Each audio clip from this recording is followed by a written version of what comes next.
দিনটা ছিল 19 November 2023।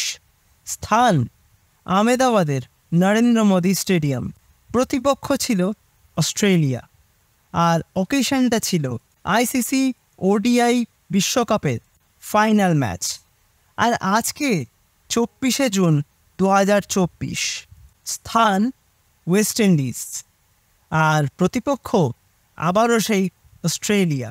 19 November 2023 ওই ফাইনাল ম্যাচে ট্রেভিস হেডের দুর্দান্ত ব্যাটিংয়ের কাছে, বিধ্বংসী ব্যাটিংয়ের কাছে পর্যদস্ত হতে হয়েছিল রোহিত বিরাটদের। আর আজকে সেই হারের বদলা কিন্তু সম্পূর্ণভাবে নিতে পারল রোহিত অ্যান্ড কোম্পানি। আজকের ম্যাচে ওপেনিং জুটি হিসেবে বিরাট কোহলির এবং রোহিত শর্মার কাছ থেকে যে একটা ধামাকাদার ব্যাটিং এক্সপেক্ট করা হয়েছিল, সেটা কিন্তু বিরাট কোহলি ফুলফিল করতে না পারলেও রোহিত শর্মা কিন্তু আজকে জাস্ট পার্থক্যটা গড়ে দিল দুটো দলের মধ্যে। রোহিত শর্মার ব্যাটিং দেখলে মনে হয় ক্রিকেটটা ভীষণই ইজি একটা খেলা। আর আমরা সকলেই জানি রোহিত শর্মা কতটা বিধ্বংসী একজন ব্যাটার। তিনি যদি উইকেটে সেট হয়ে যান তাহলে কিন্তু যে কোনো অপোনেন্টকে যে কোনো দিন শেষ করে দিতে পারেন এই ডানহাতি ওপেনার। আর অস্ট্রেলিয়ার মতো টিমের সামনে যে ধরনের আক্রমণাত্মক ব্যাটিং করা দরকার ছিল, অ্যাজ আ ক্যাপ্টেন তিনি কিন্তু নিজের কাঁধেই পুরো দায়িত্বটা নিয়ে নিয়েছিলেন এবং 41 বলে 92 রানের একটা মারকুটে ইনিংস খেলে ওইখানে কিন্তু অস্ট্রেলিয়াকে ব্যাকফুটে ফেলে দিয়েছিলেন। মিচেল স্টার্ক, যিনি কিন্তু ওয়ার্ল্ডের নাকি সবচেয়ে সেরা বোলার, তাকে 1 ওভারে 29 রান, খুব সম্ভবত 29 রান কিন্তু তিনি আজকে দিয়েছেন। এবং যেভাবে মিচেল স্টার্ককে মারছিলেন রোহিত শর্মা, তাতে মনে হচ্ছিল যে ওই যে 19 নভেম্বর 2023 সেই দিন প্রতিটা ভারতবাসী যে দুঃখ পেয়েছিল, তারা যে কষ্ট পেয়েছিল, সেই দুঃখ কষ্টগুলো যেন ওই মিচেল স্টার্ককে মারা এক একটা 6-এর মধ্যে থেকেই বোঝাচ্ছিলেন রোহিত শর্মা। আউটস্ট্যান্ডিং একটা ব্যাটিং। আর বিরাট কোহলি আগের ম্যাচে একটা ভালো শুরু করলেও এই ম্যাচেও কিন্তু তিনি রান পাননি। তবে বাকিরা অর্থাৎ সূর্যকুমার যাদব, শিবম দুবে প্রত্যেকেই কিন্তু কন্ট্রিবিউট করেছে এবং খুব ভালোভাবে কন্ট্রিবিউট করেছে, যে কারণে কিন্তু 205 রানের একটা বিশাল লক্ষ্যমাত্রা অস্ট্রেলিয়ার সামনে কিন্তু রাখতে সক্ষম হয় টিম ইন্ডিয়া। আর এই ওয়ার্ল্ড কাপে তাদের ব্যাটিং বিভাগ বলো বা বোলিং বিভাগ বলো, তাদের যা পারফরমেন্স, তাতে কিন্তু এই রান করতে অস্ট্রেলিয়াকে যে অনেক কাঠখড় পোড়াতে হবে সেটা কিন্তু বোঝাই যাচ্ছিল। এবং খুব একটা সহজ হবে না এই রান চেস করা, যতই সেখানে থাকুক ডেভিড ওয়ার্নার, ট্রাভিস হেড বা মিচেল মার্শের মতন প্লেয়ার, সেটা কিন্তু প্রথম থেকেই বোঝা যাচ্ছিল। আর শুরুটাও একদম প্রপারলি কিন্তু করেছিলেন অর্শদীপ সিং। তিনি কিন্তু ওয়ার্নারকে ফেরত পাঠিয়েই প্রথমেই কিন্তু অস্ট্রেলিয়াকে খানিকটা হলেও চাপে ফেলে দিয়েছিলেন। কিন্তু তারপর সেই ট্রাভিস হেড, অর্থাৎ যার বিধ্বংসী ব্যাটিংয়ের মাধ্যমে team India world cup final হেরেছিল, সেই ট্রাভিস হেড কিন্তু আবারও জ্বলে উঠলেন এবং একটা বিধ্বংসী ইনিংস খেলতে শুরু করেন এবং তাকে যোগ্য সঙ্গত দিয়েছেন কিন্তু আজকে মিচেল মার্শ। যদিও তিনি কিন্তু দুবার আউট হতে হতেও বেঁচে যান। একবার ঋষভ পান্ত একটা সহজ ক্যাচ মিস করেন এবং দ্বিতীয়টা কিন্তু অর্শদীপ সিং তার নিজের ফলো থ্রুতে একটা ক্যাচ মিস করে। কিন্তু এই টিম ইন্ডিয়া যে এত সহজে হার মানবে না, এই টিম ইন্ডিয়া যে এত সহজে হারতে শেখেনি, সেটা কিন্তু বারবার রোহিত শর্মার ক্যাপ্টেন্সি, রোহিত শর্মার বোলিং চেঞ্জেস, তার ফিল্ডিং সেট আপ সব কিছু দেখেই কিন্তু বোঝা যাচ্ছিল। এবং তিনি যেভাবে প্রত্যেকটা বোলারকে শাফল করছিলেন, outstanding captaincy by Rohit Sharma, এটা বলতেই হয়। এবং একদম শেষ মুহূর্ত পর্যন্ত কিন্তু তারা লড়াই করার একটা যে মনোভাব প্রথম থেকেই রেখেছিল, সেই লড়াইয়ের মনোভাবই কিন্তু আজকে এই ম্যাচটা জিততে টিম ইন্ডিয়াকে সাহায্য করেছে। ম্যাচের টার্নিং পয়েন্ট হলো আমার মতে অক্ষর প্যাটেলের ওই দুর্দান্ত একটা ক্যাচ, যেটা কিন্তু একসময় মনে হচ্ছিল 6 হয়ে যাবে, কিন্তু তিনি যেভাবে অ্যাকুরেট একটা জাম্প করে এক হাতে ক্যাচটা লুফে নিলেন, ওইখানেই কিন্তু ম্যাচটাকে অনেকটা নিজেদের দিকে নিয়ে আসতে পেরেছিল টিম ইন্ডিয়া। এবং কুলদীপ যাদব একটা এমন সময় তিনি বল করতে আসলেন যখন কিন্তু দুজনে মিলে, অর্থাৎ ট্রাভিস হেড এবং মিচেল মার্শ দুজনে কিন্তু বেশ মারকুটে ব্যাটিং করছিলেন এবং রান রেটটাকেও কিন্তু তারা সচল রেখেছিলেন। এই সময় বোলিং করতে এসে একটা আটোশাটো বোলিং তো তিনি করলেনই, তার সঙ্গে মিচেল মার্শের উইকেটটাও কিন্তু তিনি প্রথমে নিয়ে নেন এবং তার পরবর্তী সময় আমরা গ্লেন ম্যাক্সওয়েলকেও আউট হতে দেখলাম। যদিও আমি এক্সপেক্ট করেছিলাম গ্লেন ম্যাক্সওয়েল 1-2 বল খেলেই হয়তো আউট হয়ে যাবে, কারণ আমরা আরসিবিতে প্রায় প্রত্যেক বছরই তাকে দেখেছি যে তিনি ওই 1-2 বল খেলেই আউট হয়ে যান। তবে আজকে কিন্তু একটা রিভার্স ফিফটি মারতে চেষ্টা করেছিলেন, 4 রানও মেরেছেন, কিন্তু লাভের লাভ কিছু হলো না। সেই কুলদীপ যাদবের বুদ্ধিদীপ্ত বোলিংয়ের কাছে আবারও হার মানতে হলো গ্লেন ম্যাক্সওয়েলকে। তবুও তখনও কিন্তু ক্রিজে ছিলেন ভারতীয় বোলারদের বা ভারতীয় সমর্থকদের বা ভারতীয় ক্রিকেট টিমের গলার কাটা ট্রাভিস হেড। আর সেই গলার কাটাকে উপড়ে ফেলতে রোহিত শর্মা কাকে ডাকলেন না, সেই বুমরা।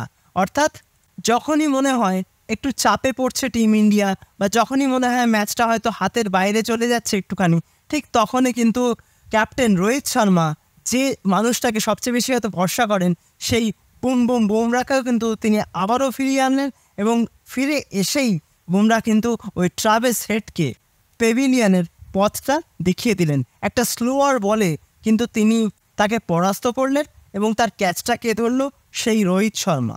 আর ট্রাভিস হেড আউট হয়ে যাওয়ার পরেই কিন্তু বোঝা যাচ্ছিল যে ম্যাচটা কিন্তু পুরোটাই টিম ইন্ডিয়ার গ্রিপে চলে এসছে এবং তারপরে আর কোনো ব্যাটসম্যান সেভাবে কিন্তু রান করতে পারেনি। সে টিম ডেভিড বলো বা ম্যাথিউ ওয়েড বলো বা প্যাট কামিন্স বলো, কেউই কিন্তু সেভাবে প্রতিরোধ কিছুই গড়ে তুলতে পারেনি। উল্টে একের পর এক উইকেট যেতে শুরু করে এবং অর্শদীপ সিং 3টি উইকেট, কুলদীপ যাদব 2টি উইকেট, জসপ্রীত বুমরা 1টি উইকেট এবং সবচেয়ে ইম্পর্টেন্ট সময় বল করতে এসে কিন্তু একটা টাইট লাইনার লেন্থে কিন্তু এই বোলারটা বল করেছিল এবং সঙ্গে একটা উইকেটও নিয়েছে, তার নাম হচ্ছে অক্ষর প্যাটেল। তিনি কিন্তু রানটাও যথেষ্ট কম দিয়েছেন এবং ক্রুশিয়াল টাইমে একটা উইকেটও কিন্তু তিনি তুলে নেন। অক্ষর প্যাটেলের পারফরমেন্স কিন্তু ভীষণই ভালো। ব্যাটে যেমন তিনি রান করতে পারেন, বোলিংয়েও কিন্তু তিনি ম্যাচের পর ম্যাচ ভরসা দিচ্ছেন। এটা কিন্তু যথেষ্ট ভালো একটা মুভ টিম ইন্ডিয়ার জন্য যে অক্ষর প্যাটেলকে প্রত্যেকটা ম্যাচে সুযোগ দেওয়া। তবে আজকের ম্যাচে কিন্তু হার্দিক পান্ডিয়া যথেষ্ট এক্সপেন্সিভ ছিলেন। হার্দিক পান্ডিয়ার কাছ থেকে গত ম্যাচগুলোতে আমরা যে ধরনের বোলিং দেখেছি, তার যে উইকেট টেকিং এবিলিটি, উইকেট পাওয়ার যে ক্ষমতা, সেই দিকটা কিন্তু আজকে তার বোলিংয়ে দেখা গেল না, বরঞ্চ তিনি কিন্তু বেশ এক্সপেন্সিভ ছিলেন। এবং রবীন্দ্র জাদেজা, তিনিও কিন্তু আজকে 1 ওভার বল করে 17টা রান দিয়েছেন। তো এই দুজন বোলার কিন্তু আজকে ভীষণ এক্সপেন্সিভ কিছু ওভার বল করেছে। তবে লাস্ট ওভারটা কিন্তু হার্দিক পান্ডিয়া এসে একদম জয়টাকে সুনিশ্চিত করে দিয়েছিলেন। অস্ট্রেলিয়ায় নাকি সব বিরাট সব বোলার, যারা নাকি যে কোনো দিন বিপক্ষ দলের কাছে ত্রাস হয়ে উঠতে পারে। তো তাদের ইকোনমি রেটগুলো একটু শুনে নাও আজকের ম্যাচের জন্য। মিচেল স্টার্ক, তার ইকোনমি রেট কিন্তু আজকে 11.25, অর্থাৎ তিনি প্রত্যেকটা ওভারে কিন্তু 11-র উপরে রান খেয়েছে। প্যাট কামিন্স, তার ইকোনমি রেট আজকের ম্যাচে 4 ওভার বল করে তিনি 48 রান খেয়েছেন, অর্থাৎ 12 তার ইকোনমি রেট। অ্যাডাম জাম্পা, দুর্ধর্ষ একজন স্পিনার, যিনি কিন্তু 4 ওভার বল করেছেন, 41 রান খেয়েছেন খুব সম্ভবত, অর্থাৎ 10-এর উপরে তার ইকোনমি রেট। আর সবাইকে ছাড়িয়ে গিয়েছেন মার্কাস স্টয়নিস, তিনি কিন্তু 4 ওভারে 56 রান খেয়েছেন। একমাত্র জশ হেজেলউড, যিনি 4 ওভারে 14 রান দিয়েছেন, তিনি যদি ওই 10, 11, 12 ইকোনমি রেটে রান খেতে শুরু করতেন, তাহলে কিন্তু এই রানটা অর্থাৎ 205, এটা কিন্তু 250ও চলে যেতে পারত। আগের দিন আফগানিস্তান অস্ট্রেলিয়াকে হারিয়ে 16 কলা তো পূর্ণ করে রেখেই ছিল, আর আজকে টিম ইন্ডিয়া তাদেরকে হারিয়ে দিয়ে কিন্তু তাদেরকে বাড়ি পাঠানোর ব্যবস্থাটা প্রায় করেই ফেলেছে। এখন শুধু বাকি রইল বাংলাদেশ এবং আফগানিস্তানের মধ্যে ম্যাচ। সেই ম্যাচে যদি আফগানিস্তান জিতে যায়, তাহলে কিন্তু অস্ট্রেলিয়া এবারের মতো পাত্তারি গুটিয়ে তাদের দেশে ফিরে যাবে। অর্থাৎ এবার কিন্তু আর তাদের চ্যাম্পিয়ন হওয়াটা হলো না, অর্থাৎ তাদের চ্যাম্পিয়ন হওয়ার যে স্বপ্ন, সেটা একটুর জন্য, জাস্ট একটুর জন্য মিস হয়ে যেতে পারে, যা এখনো পর্যন্ত হাল হাকিকত দেখা যাচ্ছে এই T20 ওয়ার্ল্ড কাপের। এবং আমার মনে হয় আফগানিস্তানের কাছে বাংলাদেশকে হারানোটা খুব একটা টাফ কিছু হবে না, কারণ আফগানিস্তানের ব্যাটাররা, বিশেষ করে তাদের দুজন ওপেনার রহমানুল্লাহ গুরবাজ এবং জাদরান, যে ফর্মে রয়েছে তাতে কিন্তু তাদেরকে হারানোটা বা বাংলাদেশকে হারানোটা খুব একটা চাপের হবে না আফগানিস্তানের কাছে কখনোই। আগামী 27 তারিখ টিম ইন্ডিয়া কিন্তু মুখোমুখি হতে চলেছে ইংল্যান্ডের সেমিফাইনালে। আর সেখানে যদি বাই চান্স বৃষ্টি হয় বা খেলা না হয়, সেক্ষেত্রে কিন্তু গ্রুপ টপ করার কারণে ডাইরেক্ট ফাইনালে কোয়ালিফাই করবে টিম ইন্ডিয়া, যেটুকু আপডেট। তবে এ কথাটা বলাই যায় যে এতদিন ধরে অস্ট্রেলিয়ার কাছে আইসিসি ওডিআই ওয়ার্ল্ড কাপে হারের যে জ্বালা, সেটা কিন্তু অনেকটাই জুড়িয়ে দিল আজকে রোহিত অ্যান্ড কোম্পানি।